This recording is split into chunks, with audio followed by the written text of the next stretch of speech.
These guys are ridiculous. These guys are ridiculous.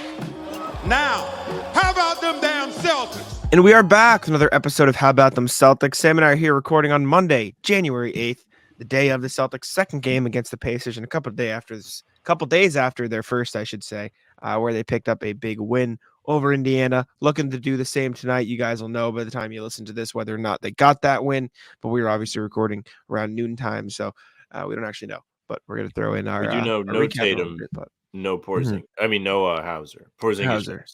Porzingis playing, no Tatum, no Hauser, which is different from what I expected. I saw you tweet Sam, but good, better to play it safe than sorry with Tatum. Don't want him to get hurt this early in the season, so he should be fine. They listed it as injury management, so I can't imagine it's anything serious. But it is weird, isn't it? Tonight. Like injury management after a regular break from like a game. It's not a back-to-back. Like they did just play back-to-back. He probably just tweaked it without us noticing, maybe in practice, maybe during the game, and he didn't like make a big deal out of it. But yeah, we'll see what happens. Regardless, let's give away some popcorn before we jump into the rest of the show. Who doesn't love that?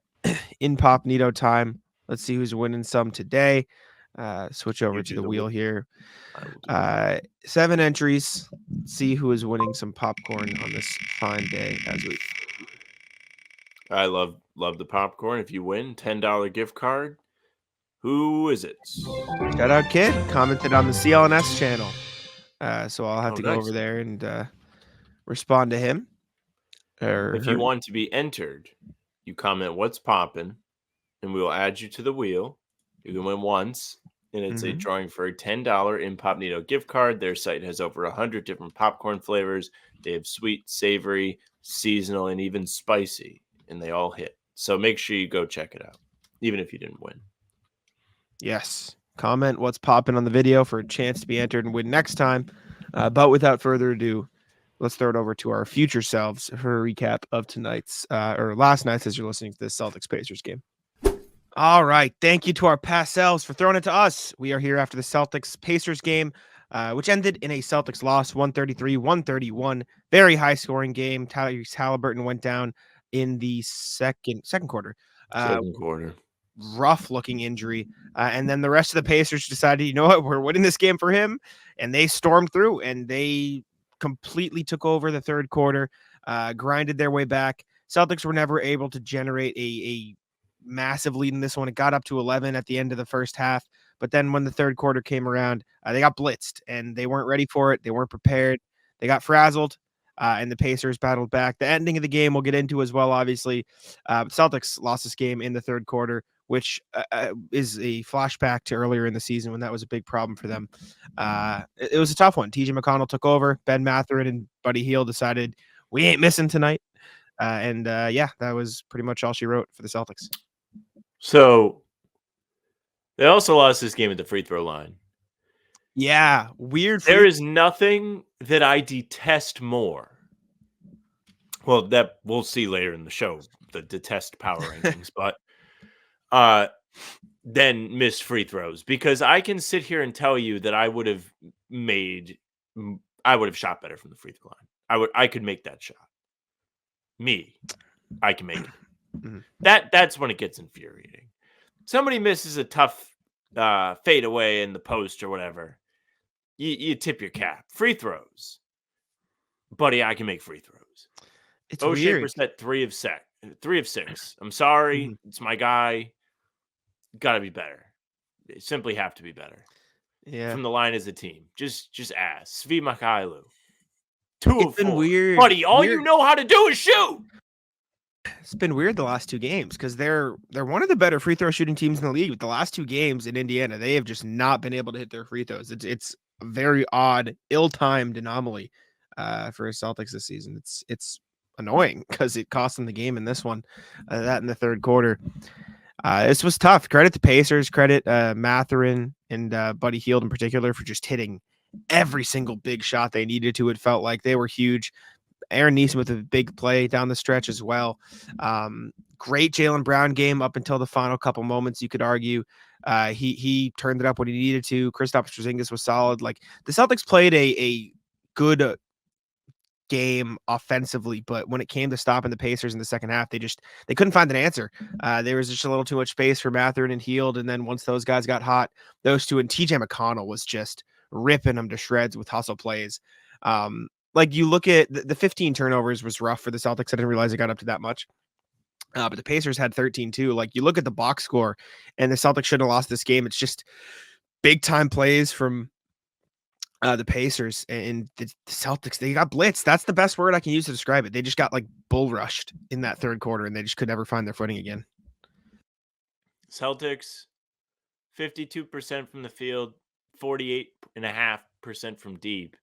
Pacers, 53% round up and 48% from deep. Mm-hmm. Not a lot of misses in this game. Not a lot of stops in the second half. That's the pull your hair out stuff. This is the second game that they have lost early in the week, in back-to-back weeks, where they just have lost because they went stretches without getting stops. Mm-hmm. It's the most infuriating thing to watch as a fan because everything else is working. When you're capitalizing on over 50% of your shot attempts, you got to get stops, buddy. You got to. Especially, they stopped getting stops when Halliburton left the game. The guy that does everything for the Pacers got injured, and then they stopped getting stops. He wasn't tearing them to shreds. No, they lost to TJ McConnell and the fellas. Yeah. That's awful. I don't care if Tatum was out. I don't care if Hauser was out. You were in this game. You were up double digits. You should win.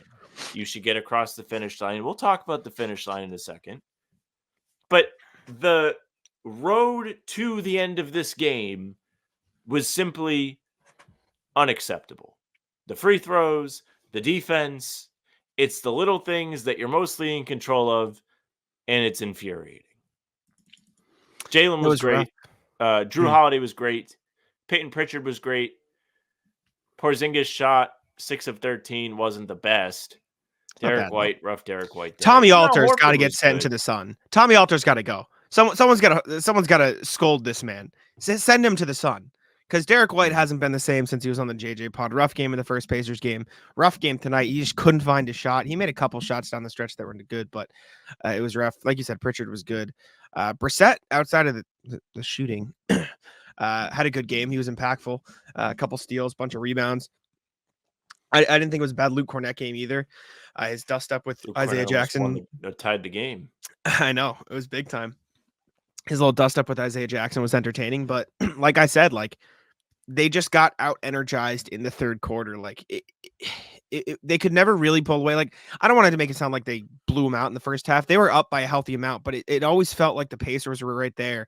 And then it's like backwards. Like Halliburton going out energized the Pacers and almost de-energized the Celtics in the sense that they're like, okay, like, I don't know. It's not an excuse. It's just like what you saw on the court. Like they got blown out of the water in that third quarter. They couldn't recover it.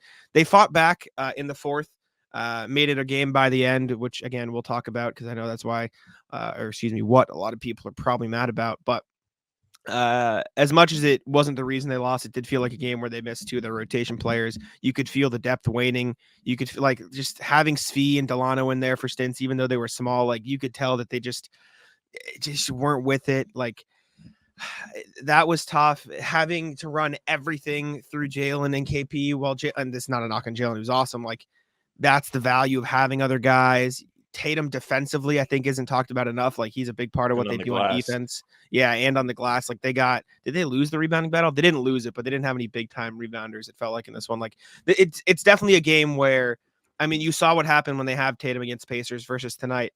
Not the reason they lost, but you could definitely feel the impact of not having him and Hauser too, because I mean, Hauser's a legitimate rotation piece now, but the Celtics lost this game because they played Indiana's game, right? Like on Saturday, they played their style where they locked up on defense and let it turn into offense.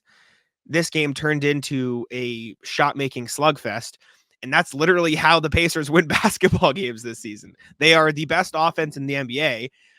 the Celtics let it get to the point where they were hot, regardless of Halliburton. Yes, Halliburton is the engine that runs the show, but like he's got to pass to some people. Like they have guys who can make shots. And tonight it was just TJ McConnell who found those guys to make the shots, and the Celtics let it turn into a bucket for bucket. And as great as the Celtics are, you're not going to win a bucket for bucket against the Pacers without Jason Tatum. And that's what happened. You saw it. And it was frustrating because like not a lot of stops, like Sam said, in that second half, and it just turned into offense. And that's literally what the Pacers do. So it was tough. It was frustrating. This has been the last 2 losses, just not getting stops when you need them. I mean, you can point a lot of things in the Thunder game. The Thunder are a much better team than the Pacers, but at the end of the day, they went a long, long stretch without getting any stops in both games. And you it's not acceptable. You get it a bit more against the Thunder. It was more concerning against a team that was without Tyrese Halliburton. And again, you do miss the defensive without their all-star point guard. Yeah. You missed when you collapsed. When he was playing, everything was all right, but he hurts himself. You better watch out, baby.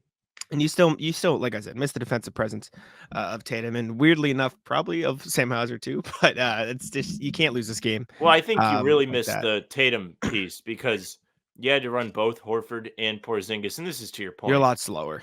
You're a lot slower, and you start to get targeted. A lot of those non-stops where they were threes were because guys were comfortable shooting over those guys. They weren't worried about them because they had to kind of overplay the drive in case the burst of speed beat them. And then when that's just not the case. And when they didn't overplay the drive, they were just getting past Cornette. And Cornette's a good player. He's got his flaws, though. That's why he's not like a second string, first string center. And so they got him. But we can talk about the end of the game as well. It's not the reason they lost, and I want to make that evidently clear. And we might have another Joel Embiid stepping out of bounds video with the last 2-minute report coming up for you. Well, it gets views, Sam, so we do care.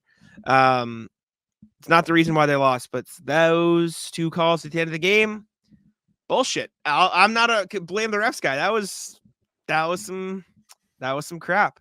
The Jaylen Brown one, I know what you're gonna say. It wasn't a good shot by Jaylen Brown. You understand why he went for it because he was red hot all game, and like you trust your guys in those moments. You should have swung it. They should have had some ball movement. It was a tough shot. You can't overturn that call though. Like. And I know you're just going to say it was a bad shot, whatever. You're going to do your whole cynical thing. What I understand is coming, but he got hit on the head. It's one thing to like call it no foul on the floor. And then if Joe Mazzulla had challenged, if he had his challenge, you could say like, conclusive, whatever. You called it a foul on the floor. He got hit on the head. It was clear on the replay. And then you overturned it. And then not only that, you call that foul on Porzingis, that's where it gets like, what are we doing here? Like that those 2 things, like side by side, back to back, was it was bad. It was real bad. So, first and foremost, I'm not going to complain about the timeout, non-timeout. I'm in favor of them not calling a timeout in that situation. Mm-hmm. I can't understand why they continue to take awful shots when the game is on the line. The Celtics had the Timberwolves game. They didn't get the best look. The Warriors game. There's another one in there too. I don't remember exactly which one off the top of my head. They have lost all of these games, by the way, when they have had a shot with a chance to win. They have gone to Tatum or they have gone to Brown. And none of the rest of the guys. Technically, they went to Cornette with a chance to tie. Your team is too good. Jaylen was on an absolute heater today. Make no mistake. Jaylen was excellent. Great game. Efficient from 3 and the field as a whole. I get it. Heater. This is how I feel about calls down the stretch. I don't think you should get rewarded for taking contested shots. I don't. It was a foul, though. Either way. But it was a foul. I don't think so. This is an unbiased. I don't think Jaylen should have got a whistle. I don't think Mathurin should have got a whistle. It should have been nothing. The NFL season is wrapping up, and there's still time to get in on the action with FanDuel, America's #1 sportsbook. Right now, new customers get $150 in bonus bets, guaranteed when you place a $5 bet. That's $150 in bonus bets, win or lose. And the app is so easy to use, and there are so many different ways to bet, like live same-game parlays, find bets in the new Explore tab, make a parlay in the Parlay Hub, the best way to find popular parlays, and more. So visit FanDuel.com/Boston and make your first bet a layup. FanDuel, official partner of the NFL. If you take a contested jump shot of all shots, you should not get bailed out by the officials. I agree. I think both of them in the moment should have been non-calls because there wasn't enough of a hack for it to be a call. Yes. And you can pull it up. This is not me trying to be a dick. I genuinely did not see the hit on the head. Okay, I'll pull it up. I'm not doing. I know. I know. I can tell when you're being an asshole. You're being genuine. I do not know. Like I can show you. I truly didn't see it. Yeah. It looked like he got the ball to me, but then I did. I tweeted after the play at first as well. I tweeted, "This is going to get overturned. He got a ball." When they showed the replay, like he got smacked in the back of the head either before or simultaneous, like at the same time that he got the ball. Okay, I'll pull it up. Pull it up. Here we go. The problem isn't to me the call. The problem is the overturn. You can't overturn this.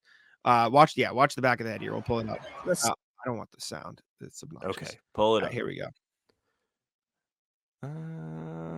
You're talking about the forearm then? Yeah. Okay. I was looking at the hand. Yeah, I know. He bumps in the back of the head with the forearm, which again, if it should be a no call on the floor. I agree with you, but you can't overturn that when there is clear contact. No, I agree. I'm not as mad about it because I was just. I mean, I still don't think. One, I don't think it's a good. Should have been a no call. I don't think that's a situation you should get bailed out for taking. I agree. Should have been a no call. So should the O'Shea Kristaps one. That was also bad. Also, not for nothing. This is a big hey, I'm right about Kristaps being one of the most clutch guys ever.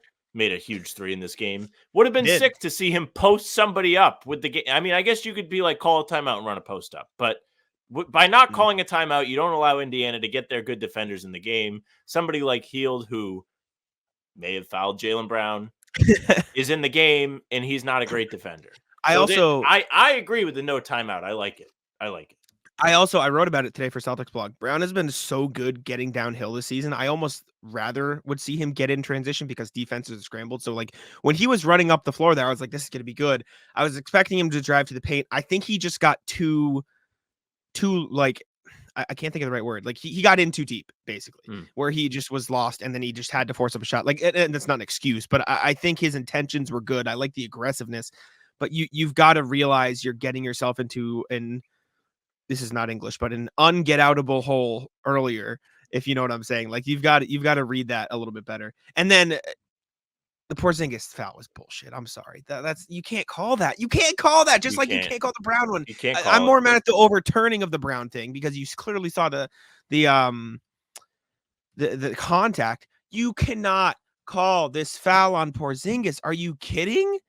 That's garbage. And I'm not a blame the ref guy. Neither of us are. I hate blaming the refs. I think it's lazy. This was horrible. After you just overturned a call on Brown, you cannot call that.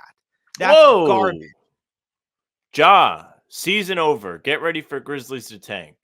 Oh, God. That is awful. Season-ending surgery for a labrum tear in his shoulder. That's terrible. Holy tank shit. is on, baby. That sucks. But you can't call this foul. No, you cannot. I understand, what? Are they calling this tiny little thing on the elbow? Or he jumped forward. Yeah. Porzingis, watch Porzingis' foot here.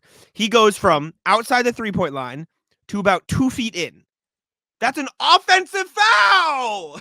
You can't jump into a player. It's nothing. This is nothing. Textbook. You know what I'm saying? This is textbook. It is nothing, but you understand what I'm saying. You literally are not allowed to jump into a player like that. That is against the rules. Doesn't matter, dude. It doesn't. They panic at the end of games. They make calls like this. I am unmoved. I'm unmoved. This is the most consistent thing I'm consistent on ever. I don't think you should get rewarded for taking contested jump shots. I just don't. Sure. If you're playing pickup, that's not a foul. You can't call it. I am with you. I hate the ticky-tack calls in those spots at the end of those games. That's terrible. That's another thing. I don't think you can really unless the guy gets mauled. You want to be more mad right now? Like that. Joe Mazzulla says Buddy Hield told him he fouled Jaylen Brown on the last play. And Joe Mazzulla has the whole press conference apparently just been going. I can't wait for 4 p.m. tomorrow. Good for Joe. Let him trash the refs. I'm not as mad about the Jaylen thing. I'm not. I just think that's like a play stupid games, win stupid prizes. Like I'm not. Again, I'm gonna keep saying it. I've said it. I'm not mad at the the overturn's bad. The issue. The Yeah. overturn is what really killed me because you can't overturn that. And The foul Porzingis was like thing, found money. He got bailed out. Then they were like, "Psych, you shouldn't be bailed out." The Mathurin one is bad because they went and looked at it to check the time, and they essentially confirmed the call because he was like he makes contact with him. I don't know if that's something they can I don't think they can overturn that by going to the monitor. They would have had to challenge it. Kind of surprised the Celtics didn't challenge it. Did they already burn one?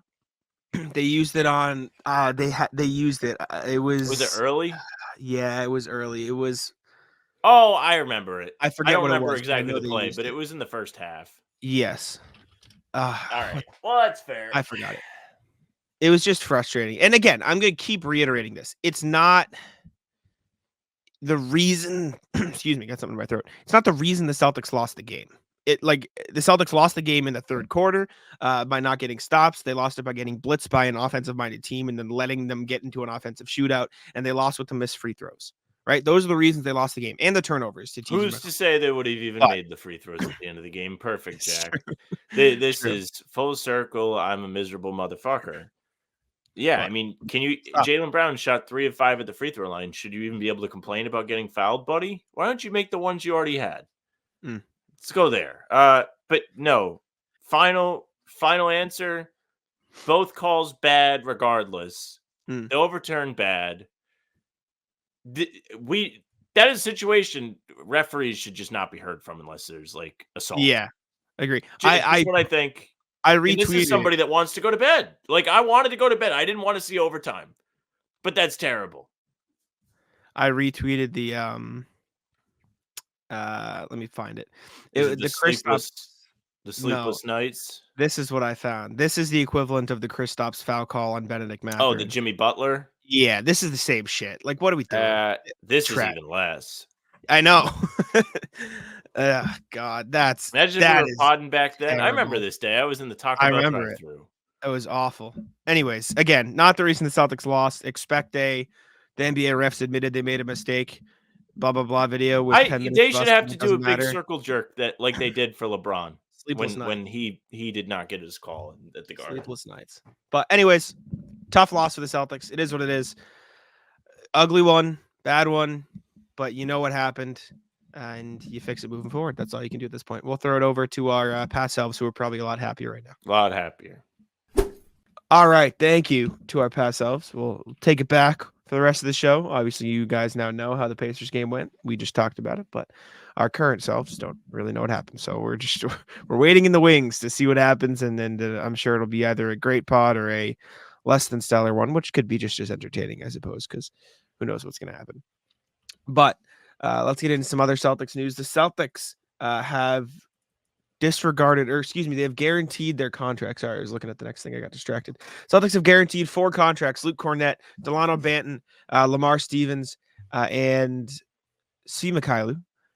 All guaranteed, all going to be on the team for the rest of the season. However, Brian Robb of Mass Live reporting that sources around the league have told him that there's a strong chance the Celtics make a trade or make some sort of move by the deadline. And this would make sense because they now have the extra salary guaranteed on the books that they can now trade in a future deal.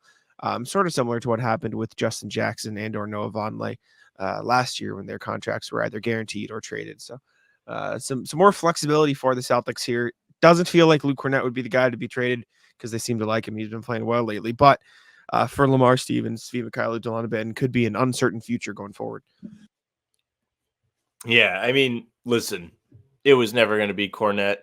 That $2.4 million was pretty much guaranteed anyways. Like his role on the team is large enough to where he was going to be around past yesterday. Pretty much no matter what. It would have sucked if he got hurt or something, and then they were like, nah, we're not paying you. But besides that, I can't see any scenario where they would have let him walk. As for the others, it makes sense to keep them around because that's extra salary that you can use to make moves, I guess, if you really think that's a possibility with $6 million total between the 3 of them, 8.4 if you count Cornett. But it wouldn't have been shocking if, like, Svi Mikhailou wasn't around anymore. That's one, like, I saw some people even tweeting like Svi's out there playing for his contract the other day because he got some minutes against Utah, I think, because they blew they blew the doors off him. Yeah. I don't know. The rest of it's like whatever. It's like cool. Like I don't like to see guys just get cut for no reason. They've all done pretty much what they have been asked to do, so no problem there. Yeah, they've been fine. It does feel like Svi, Delano, and Lamar are the three that haven't really made an impact. Like they've each gotten their chances and spots. Svi the least of the bunch. It hasn't been enough to get them over the O'Shea, Brissett, Luke Cornett, Sam Hauser, Peyton Pritchard group. Like those four have seemingly pushed themselves past the rest of the pack, which is fine. Like that's how seasons go. You find guys who work and you roll with them, but it does feel like you could see a sort of accumulation trade. That's not the right word. Like combining these salaries into one person. Although a team up trade, consolidation. You can tell. Consolidation is the word. Thank you. Team up trade's more fun. But it doesn't exactly give the same effect. Combining Svi, Delano, and Lamar is kind of pointless, though, because that would just effectively be the same value as the TPE. You could go a little bit more over it, I think. But at that point, like, I don't think there's enough players in that little gap that it matters, unless Brad has his eyes on somebody that we don't know about. But he must, right? Because we keep hearing about this. This isn't like a one-off report where, hey, like, they might do something. Like, we keep hearing, like, Celtics are keeping their eyes peeled on adding something. Like, even Brad was like, we're looking for a wing with size. Now, maybe that was him being like, hey, play O'Shea Brissett, because that has happened since then. But also, there are guys out there that we've talked about, like Torrey Craig, Conchar, and the gang, all the names that you keep hearing. But he's got to have somebody he's interested in, because I don't think we would keep hearing this stuff. Yeah, I mean, I was wrong. Delano, Svi, and Lamar both make $2 million flat, so that gets them up to $6 million. So it really doesn't matter because the TPE is 6.2, I think. So at that point, like it's the same guys, unless you include like you got two guys they're looking at. I guess, unless you're including like you could include a Cornette, a Brissett, or a Jordan Walsh to get up to like that 7-8 range, and then like I mean, even if you get to there though, like the difference of 6 point something mil to the 7-8, like guys that become available if you throw in Jordan Walsh are like Cody Martin on the Hornets. Like good move, actually. Then you get a Martin twin to kind of combat the witchcraft that the Heat have done. And maybe you have a Martin twin when you have playoff series that you shouldn't win. Like Chetty Osman you can get up to at that point. Maybe that's what he wants if you include somebody like that. You get Caleb Martin, technically. If you want to go over that. There's just not much. And then if you include Luke Cornett to get up to that $8 million range, like Mo Wagner, but I don't think they're going to give him up. No. DeAnthony Melton, but he's not like Philly's not going to give him up. DeLon Wright is that what you want? Like, are you going to give like O'Shea or Luke Cornett up to get DeLon Wright? Like, no, it doesn't make much sense. Maybe they want Keegan Murray. Maybe they're like, yeah, we'll get Keegan Murray for that price. Who the Kings are really eager to give up. Yeah, there's just not much out there. Like it doesn't seem likely. Brad's probably got something up his sleeve. Maybe you get this is funny. Jock Londale makes $8 million, right? And at first glance, you're like, that's terrible. Jock Londale makes $8 million for this year, the year after that, and then a team option. That's a very tradable $8 million moving forward. That's the only thing I could see that would be like, all right, maybe we want some flexibility because the CBA is going to restrict us from doing much moving forward. So we're going to get $8 million salary on the books now, and we'll just play him as some backup center minutes. But like, it just seems a lot. Like that would be very forward thinking for Brad Stevens, which I don't know if that's what they're looking to do. Hasn't he been awful? Yeah, by the numbers, he's not shooting well, but he's barely playing. So it's not like he's like playing poorly in significant minutes. It's the equivalent of Svi Mykhailiuk shooting like crap this season. Like he's just like can't get a rhythm. He's not in the game. So I don't attribute to it. Like he's bad because he's not necessarily shooting well. It's just he's not getting the chances. But he was really good. He was good in Phoenix last year. when we get to talk about the trade exception, we're calling it CTE talk, Celtics trade exception talk, because it works both ways. I mean, I know we all have to look at the solutions and everything, but you just keep getting led to the same avenues of like, what about this guy? What about this guy? What about this guy? It's the same It's not bunch. going to happen. It's not going to happen. Speaking of CTE, Patriots fans probably listening to this now. Perfect. Welcome Good job, in. Jack. Pat's season just wrapped up. Bill Belichick may have played his final season, or coached his final season as a Patriot. Shout out Matthew Slater. I know you're not a Patriots guy. Matthew Slater's a legend. Same with David Andrews. However, you might be wondering, Jack Sam, this is a Celtics podcast. Why are you talking about the Patriots? Well, because it's about the time of year where all the Patriots fans no longer have football to watch because the Pats are out. So they're going to start tuning into the Celtics. They will be watching their first game tonight. Maybe not Yes. tonight because the college football national championship is tonight. But this Yes. week, some people are going to watch their first Celtics game of the season. This is the True. equivalent of like when you're a little bit younger and you play video games, and then like the people that aren't as into whatever game you're playing, like say 2K. 2K comes out in September, and then they get it for Christmas, and they all kind of load up the game, and you have to deal with the CTE of they don't know how everything works yet. That's what you're going to get with Patriots fans, except they are vociferous. Anytime they have something to say, you will hear them on Twitter. They're like, well, this guy sucks. Why is he on the team? So as they trickle in here, Jack and I are going to predict which player is going to become their scapegoat after watching 5 games this month. Would you like to go first? Well, Let's do a rankings. Yes. On Talking C's, I hypothesized that it could be Derek White because I feel like he could just have a rough shooting night, and Patriots fans would be quick to neglect the rest of the impact that he makes. However, I think most Patriots fans will have watched the playoffs last year, and so they probably like Derek White because that's like the only experience they have. They're so like, maybe game not. winner. He's good. So I'm going to flip the script. I'm going to go Drew Holiday as my one because I think he's missed some layups this year. He's obviously, I think his impact is hardest to notice because most of it's like leading the defense and controlling things on that end. And so I think all it's going to take is a couple missed layups, and Pats fans are not going to like Drew Holiday, which is just like a very Pats fan thing. I think he's going to be their new Marcus Smart. I'll put it that way.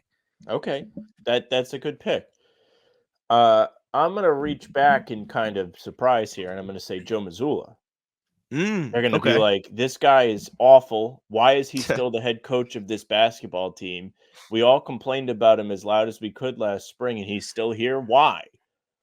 Why isn't he calling timeouts? Why are they shooting so many open threes? Why does he refuse to play, I don't know, Svi Mikhailou? We saw him light up the Celtics in years past. Why isn't he getting more minutes? So, yeah, I think Joe Mazzulla is going to be the focal point of a lot of Patriots fans, especially after the whole Belichick thing. They're like, they don't really feel comfortable with their coach. They don't know if he's going to be there going forward. So they have to, come in. They're like, coaching is important. Let's look and see what's going on with the Celtics. Who is this guy? Why is he still here? Yeah, I can see that. That tracks. It tracks because the Patriots usually fans subset of people usually find the laziest way to criticize the team, and that would be one of the laziest ways to We are criticize. just trashing people so bad, and I love this. There are going to be people in the comments. They're going to say, I always listen to this show. I'm really hurt. This is not for you. No, it is. If you like the Patriots, but also like the Celtics, that's not who you're talking about. Like I watch the Patriots. I will watch them every once in a while. I went to a Pats game this year. Sam just likes football. That is not a win. But like not a win. They lost to the Chiefs.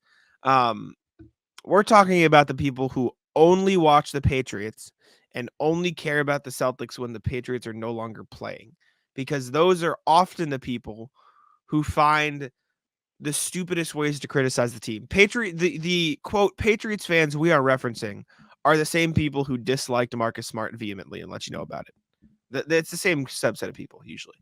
These are the people that go online, and a lot of people will be like, wow, like some Celtics fans have brain damage. Mm-hmm. You can be a Patriots fan and still know what you're talking about with the Celtics. You can't be, the Patriots guys. You know what I'm saying? Like there's a difference between being a fan of the Patriots and the Patriots people. Like those are two different things. Those are two different things that we're referencing All right, here. you're on the clock. We'll do like 3 or 4 rounds of this. Of drafting? Oh, okay. Yeah. So who'd you take? You took I Joe? took Joe. Okay, I'm gonna go. I was gonna say Jason Tatum, but I think he's turned a corner to the point where the shooting's back a little. So I'm gonna go Jaylen Brown. I think all it'll Okay. take is a couple Yeah. turnovers, and they'll just revert to where they were They'll be last like, year. remember? Yeah, yeah. This Even though guy, he's he really didn't great. learn how to dribble his left hand yet? What the Mhm. hell? Well, because You the know, all context summer. is Patriots fans have not watched a game since Game 7 of the finals last That's year, right. and so the last thing they remember is Jaylen Brown having 8 turnovers, and so they won't understand that he's been really good this season. So, yeah, I'll go Jaylen Brown in my 2. My money is going to be on Peyton Pritchard. Peyton Pritchard has been kind of up and down this year. He's been a little bit streaky. He had a couple games ago where he was doing the Tatum super cool step backs and they weren't going in. I don't remember Mhm. off the top of my head if he was super impactful against the Pacers on Saturday. So my guess is he wasn't. So they're going to see, and they're going to be like, this guy's been on the team for a while. He didn't play last year. Now he's playing. Why is he playing now? He sucks. Wait a minute. They gave this guy more money? He's going to be here for 4 more years? Mhm. Why is he still on the team? He's short, he can't defend, and he's not athletic. Why on earth is he getting minutes on a Celtics team that's going to win a championship? Mm. So, yeah, Peyton Pritchard is a good candidate, I think. Mhm. I'm gonna go Luke Cornett because if Damn, normal I Celtics, was thinking about it. if normal Celtics fans are split on Luke Cornett, I can't imagine the Patriots fans will like him. I think that's pretty clear cut and dry, easy. I think I'm going to go Al Horford. Really, I don't like your draft. I'll say it. I think I win this, but I'll You let might win explain. this, but I'm going to make an argument for all of them. I think Al Horford has taken not a step back in terms of what we see, but in terms of somebody that's watching games for a box score or watching games to see how many threes somebody makes. Al Horford is not exactly doing the same things he was doing before.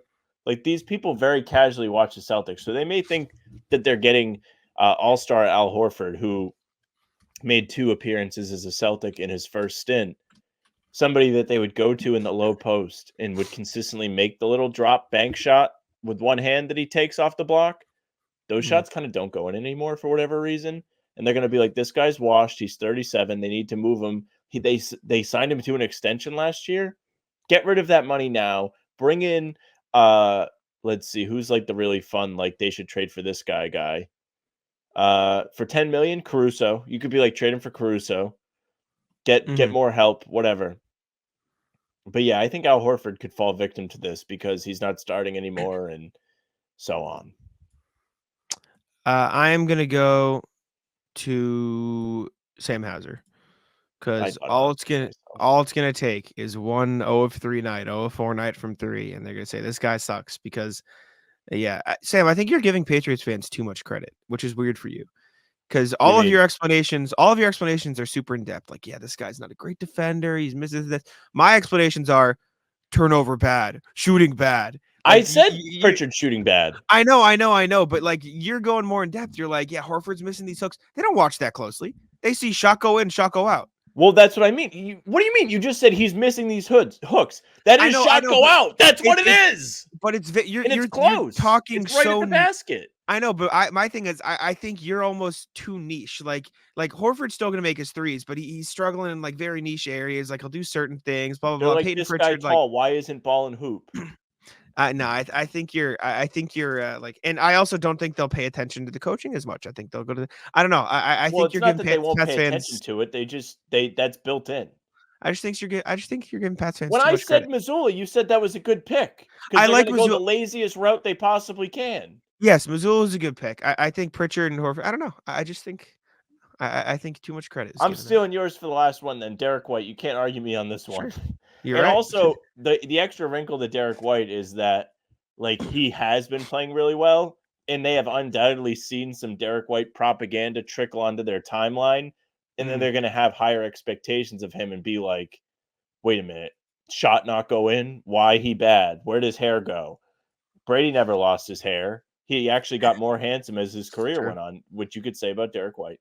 But why isn't he this all-star mega super cool player that we all heard he is. Why is he all of a sudden missing shots thanks to Tommy Alter? Tommy Alter, what a guy. Just really ruined it, huh? Really fucked it up. All right, let's go on over to the email, see what people have to say. I think we only have a couple today, but we'll check them out. I think they're both about the Pacers game. So this is, the first Pacers game because we're recording this before the second one. RJ, what's popping? The many faces of O'Shea Brissett. Evening, gents. Writing this immediately after the Celtics take down to the Pacers in Indy. This is the first Celtics game against the Pacers from Saturday. Yet more words from me about O'Shea Brissett. Between the eye injury to KP and Tatum's foul trouble, his 19 minutes off the bench were the most of anyone not named Al Horford.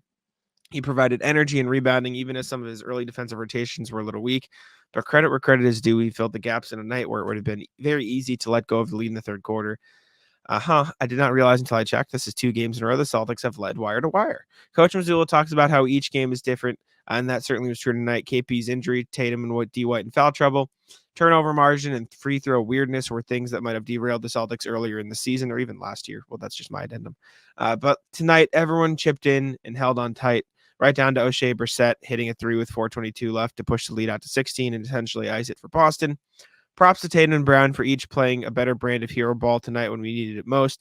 And great call by Al to rest last night against the Jazz and be ready to put up a tidy 10, 7, and 8 line against the Pacers. Here's hoping KP recovers quickly. Looking forward to Monday's game. Be well, RJ. KP did recover quickly. He will play. Yeah. Or he did. I hope he has glasses or something cool. Like he needs some kind of like relic to let us all know that he's been through some hardship. Goggles KP would be kind of cool. Eye patch Goggles. KP. Even though that would like significantly hinder his ability to play basketball, it would be sick to just. Well, it would be cool to have him like on the bench with the eye patch, but he is going to play. What's popping from the Pacers game from Gerald Colston? What's up, fellas? Hopefully all is good with you. This past game against the Pacers on Saturday was actually an impressive win. I like the way Jaylen Brown approached the game on the offensive end. I do believe that a few times in the third quarter, we might have let them get to the rim easily. However, being able to go into that environment and come away with the win without KP was good to see. They remind me of a hungry young Orlando team. They still might be a piece or two away to become true contenders. One big reason why we're successful has to do with Sam Cassell. Both the Jays have seen an increased role from the mid-range and post-play. Do you believe Sam should be a head coach? Where would he be a good fit at? Thank you, guys. I read that at first as should be the head coach, and I was like, what the hell are we doing? But it says a head coach. And probably, yeah, he's been in the running for a lot of head coaching positions. Like, he's probably one of the next up, especially after this year of success he's finding in Boston. So, if you're an NBA executive listening to this, Sam Cassell's a moron. You don't want him. He's going to take your team down. Like the Celtics have 7 losses as of January 8th, 2024, and you can chalk at least 5 of them up to him being an idiot. So if you want your team to be on the upswing, you definitely don't want him as a head coach. And that would be a really bad move. Maybe you're a young team. You want your guys to really bond and grow together. He hates that. That's what I've heard. No, Sam Cassell's a great coach. He's obviously done a great job in Boston. I don't know if he's up. He's probably up next. Him and Charles Lee, to be honest, which kind of sucks for the Celtics. But those guys suck. It just shows how good of a coaching staff the Celtics have put together this season. So good for them. To kind of circle back to the pieces of both emails here, the Saturday win over the Pacers certainly did not feel wire to wire. The Celtics did a great job in recovering throughout, like in the third quarter into the fourth quarter. It was a big stretch, and it's amazing that they can still win a wire to wire game like that without it feeling like they were in complete control. That's a testament of how good this team is. They don't even have to be on it to be dominant. That's crazy. Yeah. It's been a great year for the Celtics so far. Could be better if it wasn't for those bozo assistants that they have.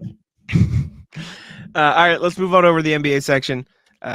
Check out what the rest of the league has been up to. We've had only a couple days or 2 days, I think, of stuff that we might have missed since last time we recorded. So probably not going to be too much for us to go over. But we have fun we'll stuff check it out regardless. Let's see what's going on around the league. Celtics have won 2 in a row, and the Bucks, Sixers, and Timberwolves have all lost. So the Celtics have a 2-game cushion over everybody else in the league right now. They are the last team in the NBA with fewer than 10 losses, and they're at 7. So they've got a little bit of cushion there too. So Celtics are slowly separating themselves from the pack. They did this at the start of last year as well, but they're extending it this year. Last year, their gap over the league ended on the West Coast. This year, it's extended 8 days into January at the very least. Right. They've done it longer this year. And Mm-hmm. a little tidbit about the Bucks, because I don't want to do a whole break on this in the show because I don't really like speculating on this kind of stuff. But Dame is not going to play tonight against the Jazz. It is Monday because of personal reasons. And like people are like, well, he's having a lot of stuff going on in his life, and this might be why he's playing bad. But just a wrinkle to like, hey, Milwaukee might continue not to win games. They're 6-4 in their last 10. If he's not playing, that's an extra offensive weapon that they won't have. So I would love to see them lose again. That'd be sick. I would love it. It's nice to see the cushion continue to grow, unlike last year, like you mentioned, where it disappeared quite early in the season and it never quite came back. They never even took the spot back, I don't think. Mm-hmm. Yeah. Yeah. Meanwhile, the middle of the East has won a lot of games. Magic 2 in a row, Cavs 3 in a row, Knicks 4 in a row. Knicks undefeated with Obi Toppin since he's been on the team. Pacers OG. just lost the game, obviously, to the Celtics. Yeah. OG. He said Toppin. Oh, sorry. I saw the Pacers next. OG Anunoby. Nets, Pacers, Heat all lost one in the Eastern Conference. You lose one game, you're dropping. Pacers were 4th last time we looked at this. They're 7th now. It's a tight race in the East. Bottom of the East is as expected. Bulls and Raptors have won 1 in a row, but they've been mid, and the Hawks continue to fall with the Hornets, Wizards, Pistons. When do the Pistons get fun again? How many games do they have? They're at 4 now. How many games do they have to lose in a row before we all start like being like 10 plus to the Piston? 10 plus. 10 plus, yeah. I think 10 plus. Spurs now own the longest losing streak in the league at 5. Timberwolves just lost one. Thunder, Clippers, Kings also on a little losing. Bender 2-1-1 there. Nuggets just won their last game. In the last 10. Not good. Timberwolves 5-5, not good at all. Mavs have won 3 in a row, though. They are picking up the pace. Kyrie Irving put in a great shift last night. I know. I saw it all over Twitter. Warriors lost one. They're 5-5 as well. Lakers snapped their losing streak, unfortunately for Sam. 3-7, however. Grizzlies are turning things around. They're 6-4 in their last 10. They have won 2 in a row. And the Jazz, who we keep talking about whenever we look at the standings, 7-3 in their last 10 still. They're finding a little bit of a groove, trying to sneak their way up into that play-in race. They're 1 game behind the Lakers in 10th place. And yeah, it's a weird West. The West is looking very weird. Not I think where a lot of us expected it to be when the season began. But the weirdness of this league continues to grow, and that means expansion, buddy. There's too many teams that are like, maybe they're good, maybe they're bad, because the talent across the board is just so high that every team has guys that you're like, well, that guy's pretty good. Like, they could win some games here. If he leads these guys to play some winning basketball, they could be a problem. Like, you can go probably from Memphis up and be like, what about this guy? Like Memphis. What about Ja, Jaren Jackson? Like, they have winning players, and obviously they're at where they're at because of Ja's suspension. Utah. Well, Markkanen's pretty good. Sexton's solid. Like, their team isn't that bad around them. Golden State, they obviously have a championship core of guys. Lakers have LeBron and AD. Phoenix, they've got their big 3 of guys that never play. Houston, maybe of the bunch, other than Utah, the worst at the top. But Van Vliet, Dylan Brooks, their young guys have all been playing pretty good ball. Şengün is a beast. New Orleans, Fat Zion, CJ, who hates Sacramento. And then as you keep going up, it becomes more obvious. But there isn't a bunch or a group that I just mentioned that you can be like, well, those guys really suck. Yeah, everyone's got a chance in the West. So it's very compact. Very compact. Some news that dropped during the show. Sam, don't look at your phone. I don't know if you saw this. Bob Myers got hired. This I knew. You did see it. Bob Myers, former GM of the Warriors, is going to the NFL. Commanders are hiring Bob Myers, former NBA Executive of the Year, to help run their franchise. He's going to be like a consultant as they look for a new head coach, I believe. I don't think he's going to join the Commanders. He's going to be like an outside. Well, he's being hired. Jeff Van Gundy. So he's going to be a part of the organization in some capacity. Ian Rappaport's reporting it. That means it's something significant. I don't know. Just kind of weird. It is weird, fun, but kind of cool. It is fun. Kind of cool. Good for Bob Myers. Interesting. This is a football heavy show, apparently. This podcast. We can't even escape it. No matter what, it'll be there. Vince Carter, NBA who and played in NFL. the not Vince Carter. That's Mbappe. What are you talking about? The Where do we start meme, I'll talking? be there no matter what. Oh, yeah, Football just intruding upon every sports show no matter what, even if it's not Yes. welcome. Mm-hmm. Anyways, we'll stick with the Warriors here, but we'll go to Draymond Green, who is being reinstated by the league. He is back officially, and since he's been back, some new news, some stuff like that has come about. On his podcast, Draymond revealed that he almost retired. He said, I told him, him being Adam Silver, Adam, this is too much for me. This is too much. It's all becoming too much for me. I'm going to retire. And Adam said, you're making a very rash decision, and I won't let you do that. Draymond said, we had a long, great conversation, very helpful to me, very thankful to play in the league with a commissioner like Adam, who is more about helping you than hurting you, helping you than punishing you. It's more about the players. It's weird to hear him talk. I don't doubt that something similar something like this happened. It feels like a story he might be dramatizing for the sake of the podcast, which is what you do when you're in the media landscape. But I know I don't doubt that he thought about like taking a step back for a while or just being like getting frustrated with all the shit going on and like stuff like that. But this was a very I know it's getting memed on Twitter, so this is some entertaining, not entertaining, but significant story. Bobby Kravitsky, who is a staple of this channel, the HBTC universe, sent us the tweet from Josh Horford. Guy was asked to work on self-control and self-accountability, and he actually considered retiring instead. I don't think there's any way that Draymond was like, I'm not going to play basketball anymore. One, he just signed a new contract over the summer. It's not like he's going to like, if he was going to retire, the summer would have been the time, I think, right? Like, he wouldn't have come back, signed a whole new deal just to be like, well, that's enough of that. We cannot have that. So I think this is a bunch of crap. Unless he really just doesn't think he can control himself, or like the joke kind of went, like he really just doesn't want to better himself to be out there and not be a problem. But it just seems pretty unrealistic. Like, Draymond still contributes for the Warriors in a meaningful way. He's not a bum. Even though he doesn't put up monster numbers, he still has such a great chemistry with Steph and Clay that when he's out there, the team benefits from his presence for sure. Yeah, I saw another tweet that they just said you can't be fighting people, and he said, I'll fucking quit, I swear to God. Listen, like I said, I don't doubt that like you think I will quit. I don't doubt that some sort of conversation like this happened. I feel like this is a bit like dramatic. Maybe it wasn't exactly like this, but he's back. I saw some stuff on Twitter that said, thank God now I know that therapy can fix all my problems in 12 days, which is also a kind of funny thing. But I don't know. I'm interested, I'll say, to see what Draymond looks on the court again. It's hard for me to believe that all of the vitriol and the aggression is just gone like that.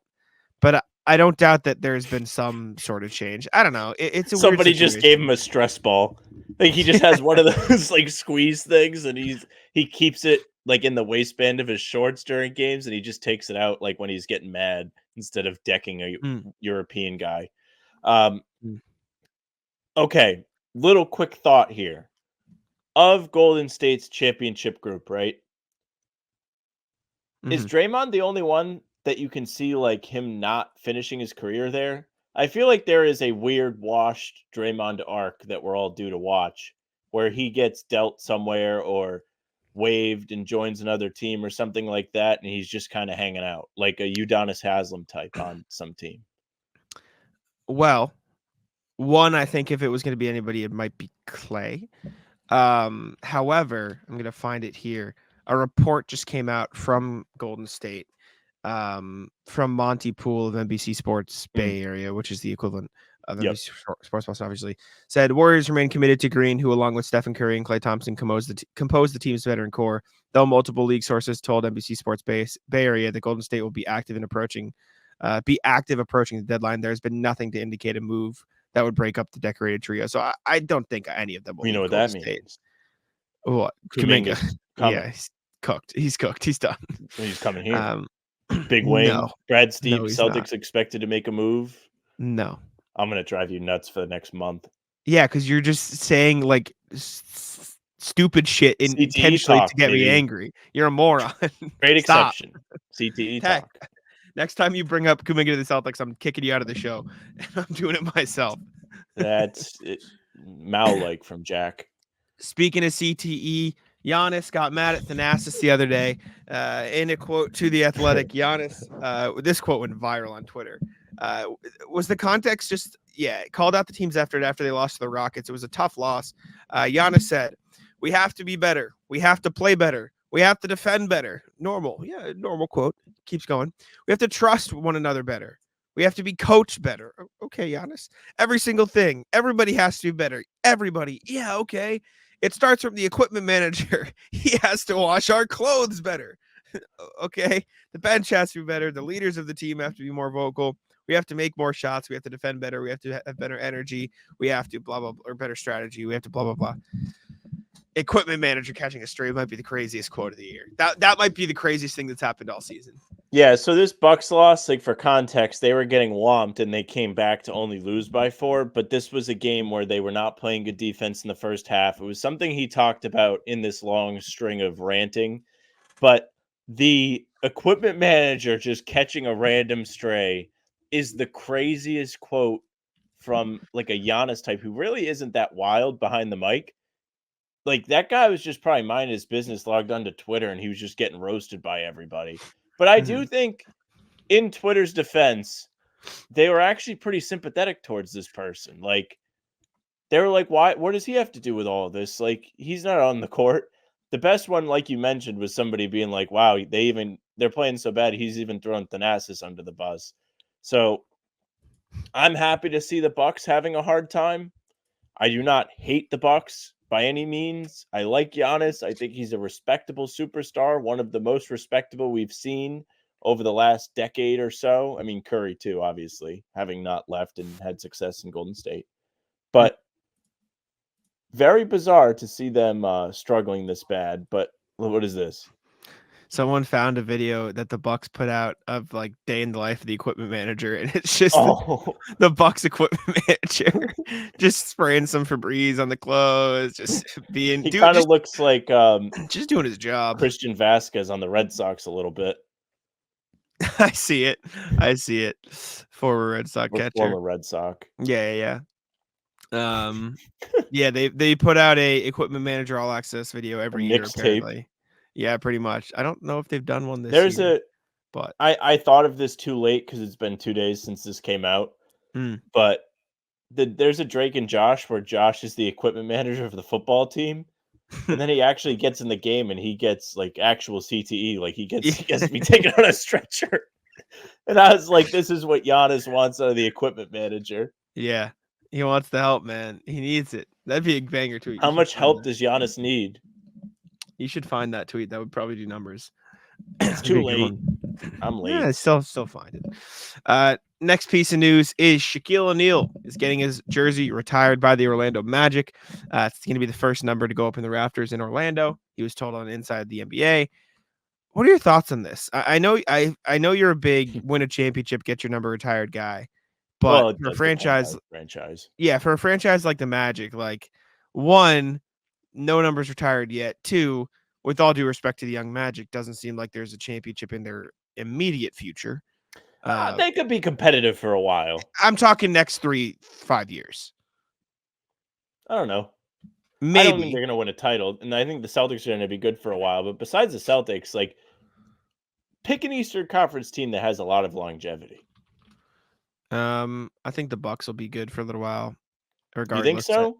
Middleton is Giannis. They'll find stuff for Brooke, Giannis. Dame, all getting older. They'll be fine. I think Giannis will keep carrying them. Pacers. I think the Pacers are a good one. I think the Magic have potential to just be a thorn in the side for years and years, and like a legitimate threat at one point too, where like you're expecting them to make the conference finals. I don't know if they'll ever be better than the Celtics per se, because the Celtics have set themselves up very well, but they have something going there. They've got good stars with Paolo and Franz. They have the flexibility to bring in some extra help via trade. We've talked about DeJounte Murray being a potential addition there. Doesn't mean he's a get over the hump guy, but they still have an ability to bring in help. So sure. Now back to the question. I was gonna say you took that on a tangent. That was not intended. Well, because you said like My- these guys, whatever. My point was, I know you're big on only retiring a jersey if it's a championship. Doesn't feel like a championship is guaranteed in the next X amount of years. There's nothing imminent like a Nuggets or a Celtics or stuff like that where you can like easily see them winning it. So are you okay with them retiring Shaq's jersey, even though I think he only spent 4 years there? I know it was an important. I put that one on the seasons. sheet. Important seasons, but that is where this gets cloudy for me. Because in his short time in Orlando, shorter than I thought it was, they made one of their 2 finals appearances, which is like the pinnacle for them. Yeah. They have not won Did they beat the Lakers at all when they played the Lakers? Did they win one game? What year was that? 2009. I don't know if they won a game in that finals. I'm not sure. I can check while you talk. Well, anyways, Shaq did not win a finals game. They got swept by Hakeem's Rockets. But he was like a very big figure in Orlando. I've heard stories about like Orlando during that time really being behind the Magic. So he had a big part in getting the franchise to be. They won one game. Dwight won one game, yeah. Okay. So like I can see the vision. He was their first great player. But at the same time, 4 seasons to me, I don't know if it's long enough. You could be like, well, KG played 6, and that's with the Celtics. But yeah, you could be like, KG was the best player on a title team. It's different. I don't know. Yeah. I think for the Magic, especially since it's their first one, he was their first great player. It's their first number being retired. It seems fair. 4 seasons is not a very long time to have played for a team to get your number retired. My thing is, I say okay that with as LeBron will get his 6 retired in Miami. Okay, I'm done. Yeah, but he won 2 titles. That's different. I'm okay with them retiring Shaq's jersey because, like you said, the impact he had in Orlando. He's really their first big star. He took him to the finals once. However, if you're retiring Shaq's jersey, you now have to retire Dwight Howard's jersey. Shaq won't like that very much. I know, but you have to. I think they should have retired Dwight Howard's jersey before Shaq's. Yeah, he spent more seasons there, 2004 to 2013. I know he wasn't quite as dominant, but the longevity he had there, I think, was perhaps more important. He won a finals game. I don't know. Maybe that's too far. I do think Shaq's impact in Orlando is significant. But I think you now have to retire Shaq or Dwight's jersey there. Like he was equally as important to the franchise in a different era. I agree. So I think you have to. Yeah, I think that's very fair. So that's where I stand on it. I think it's fine. What number did Shaq? Was he always 32? Everywhere? Yeah. Not everywhere, but in Orlando, almost everywhere. He tried. Okay. Last NBA thing we got. We're going back to the Lakers. Well, LeBron James talked about Ty Lue amidst a bunch of drama with Darvin Ham. Lakers took down the Clippers by 3 points after the win. Quote, "They look great. You said the James Harden Clippers? Nah, it's the Ty Lue Clippers. It don't take Ty Lue long to get it right. Took 5 games. They've been cooking since." Gave Ty Lue some praise. Now, Sam, I know you're on your haterade for this quote. I don't really see it, but I'll let you cook. Yeah, I mean, I did not see the final score before I saw this clip today, but I did know that they won because he wasn't berating the reporter. Sure. But I'm not even like on haterade for this. It's just like a very strange time to have a circle jerk for the opposing coach when your head coach is on like a very hot seat with the fan base, at least. He may not be in the crosshairs of ownership in the front office because Ham came out and was like, we're all aligned. But you have fans calling for him to be fired. LeBron has been on his crybaby shit for the last week. And they're like, Ham has to be the guy. Ham is the under the bus guy right now. And seeing LeBron have a big, hey, look how great Ty Lue is. This Clippers team that came together is now winning. So it's all his doing, which I think the coach does have a lot to do with bringing in new players and getting everybody on the same page. I think the credit's fair.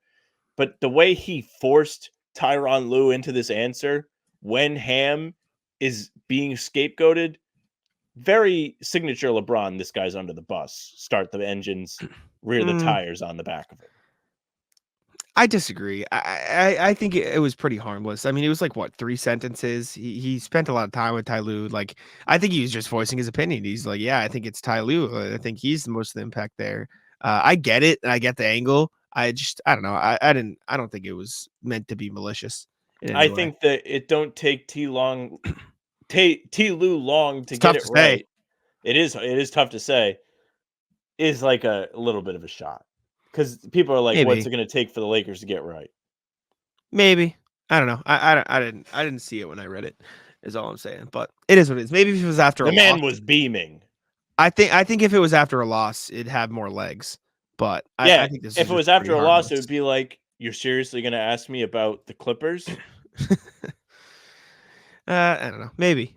I didn't read it as malicious, but I understand why it could be taken that way. That was the take from a lot of people online. That's all. Oh, I believe it. All right, let's jump into the rat list here. Let's see what people have to complain about today. Drop your rat list in the comments. We never say that, but I'm curious to know what you guys. We used to say it. We stopped saying it. Yeah, drop your rat list, Sam. I'll let you kick it off here. Go ahead. All right, this one was the odds-on favorite to win the top spot on my rat list. The snow. Rat list. The snow. It snowed over the weekend. The snow yesterday was particularly bad. Lame. Well, I have an explanation for this. I know, and I disagree. Go ahead. You disagree? Well, you don't go outside. I just like snow. That's all. I just like snow. You like snow because it doesn't affect your day-to-day. So it does. I have to go to games. I have to go places. It affects it. Did you go to a game this weekend? Did you leave the house yesterday? No, I was working from home. Okay. I work from home. All right. No, but I will have to drive in the snow eventually. I can still have an opinion, Sam. I need to let you know, Sam, you're on a giant orange ball on the side. This world doesn't revolve around you, buddy. People are allowed to have their opinions. Keep talking. Well, you're saying all these great things, but you don't. I'm literally going to talk about why it's a pain in the ass, and the things that make it a pain in the ass did not pertain to you yesterday. That doesn't matter. I'm still allowed to like something. Well, I'm saying that's why you like it, because you don't have to deal with the stuff that makes it a pain in the ass. I know. Go ahead. Just go ahead. I'll talk after you. Go ahead. So, ratless the snow, because the snow stops everything when snow's coming around in New England. Now, if you do not live here, snow is not an abnormal thing to happen. But when snow is coming, people act like the world may end. I still have friends that work in news. They called in the Avengers yesterday to do snow coverage in the morning. People were none too pleased. The snow was not very substantial Saturday night into Sunday. The substantial snow came on Sunday afternoon. Now, Sunday afternoon, I had just stepped off the floor of men's league after our team got whomped. And I emerged from the facility to see a lot of snow. A lot of snow. Because the first wave of snow was so Mickey Mouse, the plows took it easy. And I had to trek home in a very, very slippery, icy, snow-covered road condition. It was not easy. It was not easy at all. But I made it. I'm here. And I'm safe. Now, that is why I put the snow on the rat list, because the plows were ill-prepared yesterday to handle it. For whatever reason, it was far, far too treacherous out there. Usually I'm on the side of, like, I don't care what the elements are, drive like a normal person. But yesterday, mid-storm, it was a crazy drive. Yeah, no, we said this the other day when we talked about snow. Driving in the snow sucks, right? Like, I'm not going to doubt that. There are downsides to snow. I just like it. Like, I just like the look of it. I like walking around in the snow in the city. I enjoy the vibe of the snow. And so anti-ratless snow. I like it. I like the weather. I like the season. I like the snow. And so I guess stand on that. Even though the driving does suck. It perhaps worse though than actually driving in the snow is having to deal with other people driving in the snow. I saw some beauties yesterday. Yeah. This guy. So I'm driving down the main road and this guy is clearly going to like turn out. And I think he pulled out in front of me, and there was room for him to do it, but there was nobody behind me, so he could have more time. He had to rush himself, and he got out of my way fast enough where I didn't have to stop or slow down or anything. Didn't have to break stride. But in my rearview mirror, I see this man doing a spin in the middle of two lanes because he tried to rush himself And he was out of control in his stupid Ford Explorer. So he got good. Yeah. I like the snow. It is what it is. I mean, that's just I just like it. I like it. I'll rattle my dog. So we had to get a bunch of rugs. I'm not rattling Duke. I'm rattling Charlie, my other dog, who is I think she's on the bed right now. Hello, how you doing? So we had to get a bunch of rugs because Duke was getting on and off the couches, and we have hardwood floors, and he kept slipping and hurting his leg. So we had to get rugs to like put it down. Very sad, not funny, but you're laughing. You have a smirk on your face talking about. I was laughing because I looked at my dog. Don't shame me. You're a piece of shit. We all know it. Don't decline that you're a piece of shit. I like somebody was like, I can relate to Sam being a piece of shit in the comments the other day. I was like, all right, cool. Yeah, man. But you're allowed to be a piece of shit, but don't then deny it and say, don't shame me. Like, just accept that you're a piece of shit and let me acknowledge it. But we had to get a bunch of rugs, and my dog is, we'll just say she has a very small bladder. So, she's let out in the morning. Then when I wake up, I let her out. No, I do wake up late, but I'm like the days I'm referencing, I got up at like 11, 12, right? So she was let out at 7:30-ish. And she just can't wait. She just peed. And she's peeing on the rug. She's going like rug to rug, like marking her spot on all of the different rugs. And then there was one time, just to prove that it's not, my fault or anybody's fault for not letting her out. We let her out. And then 2 hours later, with all of us in the room, like we just found another pee spot. So she did it like while none of us were looking, just like within the span of 2 hours while we were all there, and she could have like asked to go out. So she's just an asshole, right? Yeah. Asshole. And we're just having to clean up piss all the time, which is very frustrating. Not fun. Simone household pastime is just cleaning up piss. Not good. Very annoying. So, rat list post-snow driving. Now, today, the actual snowfall has concluded. The roads have been plowed. And again, in New England, not uncommon for it to snow. If you live here, your brain shouldn't melt when you sit in the driver's seat and there's snow on the sides of the road. I was driving home from the gym this morning, and I saw one of the most poor driving displays that I have seen in a while. These people see snow on the sidewalks and act like the roads are still fully blanketed. This person had their signal on for 2 blocks. They pump faked a turn. They were driving like 15 miles an hour as is. I eventually ended up passing them on the opposite side of the road on accident because I thought they were going to take a turn and they didn't. But some of the CTE that is left over from snowfall when people get behind the wheel is unacceptable. Mm-hmm. Yeah, it's bad. It's bad. That is one of the parts of snow that is like, I can't argue against it. It's bad. People drive like idiots. Not a fun time. I don't know. We recorded like 2 days ago. Not much has happened. I just worked a lot yesterday. I'll rat list my sister. So I like Taylor Swift, right?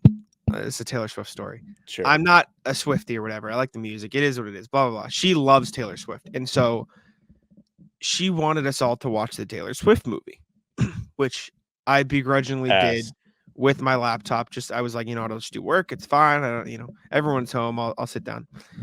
Now, I thought that the Taylor Swift movie was like, behind the scenes, some insight, like a detail of her tour, right? That's usually when you get a movie about a tour, that is what it is, correct? Like it's the tour, takes you behind the scenes and stuff. This is just her concert.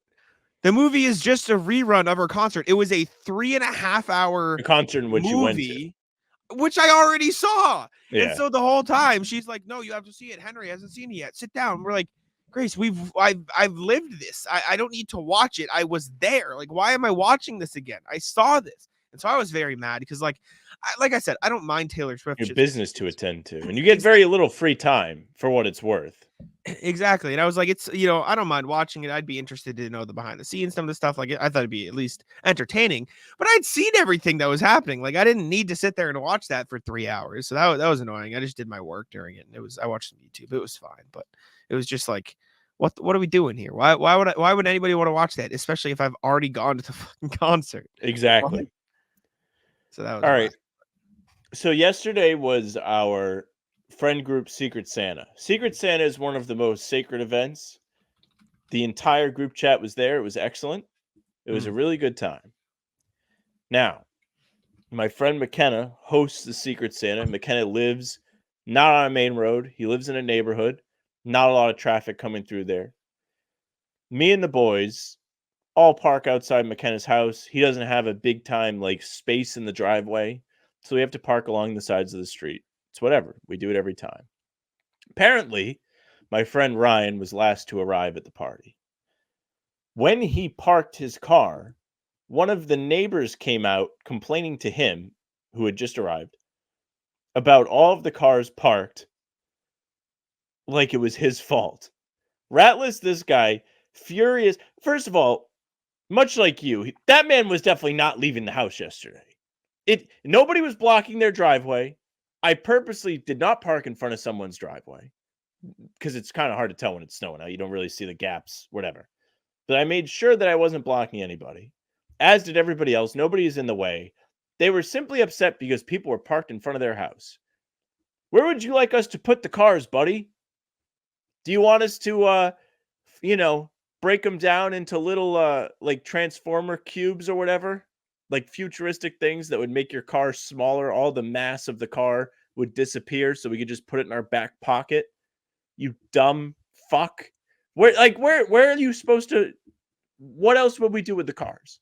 Are you mad that your neighbor is having a friendly gathering so the entire gang can enjoy each other's company and give wholesome gifts? Is that why? And then apparently, like, somebody like warned us, not like being like, I'm going to call the cops, but like, I guess there were cops around where like all these cars going to move. That was a bunch of crap. What cop is going to stand out there in the snow and be like, ticket? No one. That is weird. I'm going to ratless you and my family for similar things. Right. You said it a couple times here, and my family does it all the time. Stop saying you didn't fucking leave the house as if I'm doing nothing all day. Like, my family does this too. They'll be I didn't say you're doing nothing. No. And I will never say that. Let me finish. And my family likes to do, Jack, can you do this? Jack, run this errand, blah, blah, blah. Like, come on, Grace will get mad at me for not going to the store with her. I'm like, you guys think I just sitting there and fucking sit on my ass and do nothing and sleep? Like, I'm writing. And the reason I sleep so late is because I'm up late covering shit. And you go, oh, you didn't have to deal with it. Like, and I know that's not the notion you're making, but I get this from the family. Like, I am working. Just because I work from home doesn't mean I'm doing nothing all day. No, it's true. That's I gave you credit. When Yeah, you were talking about the Taylor Swift thing, I was like, you do not have very much free time despite being home. I'm working. I will never say that you don't work hard. That is not what I'm saying. I'm just saying you don't go outside. Fucking assholes. All of y'all. You fucks. I think I was unfairly looped in. I'm a prick, but not. I give you credit where credit is due. You said it one too many times. You said it one too many times to try to invalidate my argument. I had to. He said it one too many times. Got on my nerves. You can't be like, I love the snow. Yes, I can. You don't have to deal with the hardships of morons. Yes, I can. I'm allowed to have my opinions. You are. You can say I love running when you don't have to. Like, I don't like running, so I don't do it. I like different opinions. I like snow, and partially maybe because I don't have to deal with it, but that's my life, and so I'm allowed to have my opinion about that. Yeah. You're not the sun, pal. I say that to no, you said what I was saying. It's because you don't have to deal with it. Partially, yeah. But I like walking in the snow. I like going out. The driving sucks. Did you walk in the snow? No, I didn't walk in the snow. I'll walk in the snow tomorrow. Or when's the Timberwolves game? Wednesday? Walk in the snow Wednesday. Wednesday. I'll have a good time. That is another thing that's asked about the snow, and this does not apply to you, and this isn't me saying you don't have to deal with it. This is a by choice dealing with it. But when I run, it makes it much more difficult. Whether the roads are not clear or the sidewalks aren't clear or I have to like be more careful, it just adds unnecessarily hardship to the run, which again is not a everybody problem. It's a me problem. But the driving is a most people problem. That's where the differentiator lands for me on that. But I will never say that you don't work hard. That would not be fair. We know Sam, man of the people. Definitely. I am a man of the people. No, you're not. I sure am. I told the Rhode Island Traffic Tribunal that they do all the mailing wrong when they sent me the pump fake, you're going to lose your license because you paid this fine, but we just send these to everybody. I was like, well, you shouldn't do that because you could kill somebody. Man of the people, my ass, Sam. You are a man of one people, and it's Sam. Shut the people. Fuck up. A man of one people. I like that. That should be a T-shirt. It's true. Me first.